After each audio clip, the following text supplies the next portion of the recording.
The terminal was crowded that day, alive with rolling suitcases, echoing announcements, and the tired shuffle of travelers. Among them walked Claire. She wasn't there for a vacation or a business trip. She was there with a one-way ticket, a suitcase she had bought second-hand, and a heart weighed down with uncertainty. Life hadn't been kind lately. Her job had ended abruptly when the small bookstore she worked at closed. Rent had piled up, bills sat unopened, and friendships had thinned when she couldn't keep up with outings anymore. She was leaving her hometown behind, chasing a faint promise of work in another city, but as she walked, her steps were heavy. She didn't look like the others, excited and laughing in line for coffee.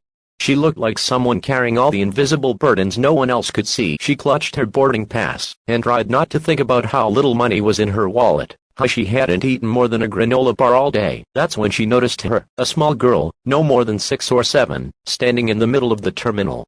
Her tiny hands clutched a stuffed rabbit, its fur worn from love. But her eyes darted wildly, glassy with tears, her lips trembling. The crowd flowed around her, like she was invisible. People brushed past, too busy, too distracted, too focused on their own destinations. Claire slowed. The girl whispered something into the noise, but her voice was too small. Finally, Claire walked toward her and knelt down. "Hey, sweetheart," Claire said softly, trying not to scare her. "Are you okay?" The little girl's chin quivered. I can't find my daddy." Claire's heart broke. She knew that feeling too well, the panic of being small and alone in a world that doesn't stop moving. She gently placed a hand on the girl's shoulder. "It's okay. We'll find him. I promise." She asked for the father's name, but the girl only shook her head. "Daddy," she said simply, clutching her rabbit tighter. Claire stood, scanning the crowd. She could have walked away. She had her own flight to catch, her own problems far too heavy to carry someone else's. But something inside her whispered that this mattered, that maybe, just maybe, this was more important than her own pain in this moment. So she took the girl's hand. "We'll stick together, until we find him, okay?" The girl nodded, tears streaking her cheeks. Claire walked with her, weaving through the sea of travelers. She tried to think, what would a father do? He'd probably be frantically searching, asking people, checking with security. Claire brought the little girl to an airline counter, and explained the situation. The agent nodded, and made a call over the loudspeaker, announcing a lost child by description. Minutes dragged on. The girl leaned into Claire, sniffling, her stuffed rabbit pressed to her face. Claire sat with her on a bench, telling her soft stories about brave rabbits who always found their way home. The girl's breathing slowed. For a moment, Claire forgot about her own troubles. She wasn't the woman who'd lost everything. She was simply someone who mattered to this child right now. Then, Ella. A voice tore through the noise, rough with desperation. The little girl's head snapped up. "Daddy," she cried. She jumped off the bench, running toward a tall man who was rushing toward her, his expensive suit disheveled, his eyes wide and red. He scooped her into his arms, holding her so tight she squealed. Claire stood silently, relief washing over her. She turned slightly, ready to disappear back into the crowd before her own flight was called. But then the man's eyes landed on her. "You," he said, his voice breaking. He walked forward, still holding his daughter. "Were you the one who stayed with her?" Claire hesitated, then nodded. I didn't want her to be alone." The man's face crumbled with emotion. He looked like someone who carried worlds of power and wealth, yet in that moment he was only a father who'd almost lost what mattered most. "You have no idea," he whispered. "No idea what this means to me." Claire gave a small smile. "I'm just glad she's safe."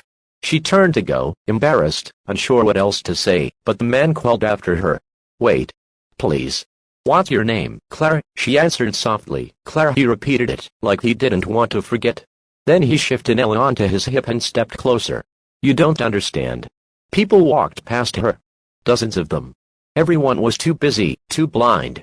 "But you stopped. You chose kindness when no one else did." Claire shrugged, her voice quiet. "It's what anyone should have done." But the truth was, she knew not everyone would have. The man reached into his pocket, and pulled out a sleek business card, pressing it into her hand. "I can't let this go. I owe you more than words. Call me. Please. Whatever you need." Claire glanced at the card. A name she vaguely recognized, printed in gold. He wasn't just wealthy, he was the CEO of one of the country's largest real estate companies. A man with influence beyond imagination. She froze, staring, unsure. She stammered, "I thank you, but I don't need anything." The man studied her face, the weariness in her eyes she couldn't hide. He gave a small nod, as if deciding something. Then let me put it this way, sometimes, the people who give the most are the ones who have the least. Don't close the door on help when it's offered. Before she could respond, Ella leaned over from his arms and whispered, "Thank you, Claire." Her tiny voice was so sincere it nearly broke Claire's heart. She walked away after that, boarding her flight still clutching the card. She told herself she'd never use it. She didn't want charity, but days later, when the job fell through, when her bank account dipped so low she couldn't buy groceries, when the loneliness felt unbearable, she looked at the card again. Her fingers trembled as she dialed the number. She expected a secretary, a barrier, but instead, the man himself answered. His voice was warm. "Claire. I was hoping you'd call." That phone call changed everything. He offered her a position not out of pity, but because he saw someone with courage and compassion, qualities rarer than any degree. It wasn't easy to accept, but slowly, Claire realized kindness doesn't just flow one way. Sometimes, helping a lost little girl at an airport leads to a door you never imagined could open, and as the years passed, Claire built a life she never thought possible. A career, stability, friendships, and most importantly hope. She often thought back to that day at the airport. She had thought she was saving a little girl, but in truth, that little girl had saved her too. So if you ever feel like your kindness goes unnoticed, remember this: the smallest act can ripple into a lifetime of change. You never know who is watching. You never know how deeply a simple choice to care can alter your path forever. And if this story touched you, consider subscribing for more reminders that even in the busiest places, in the hardest moments, a single act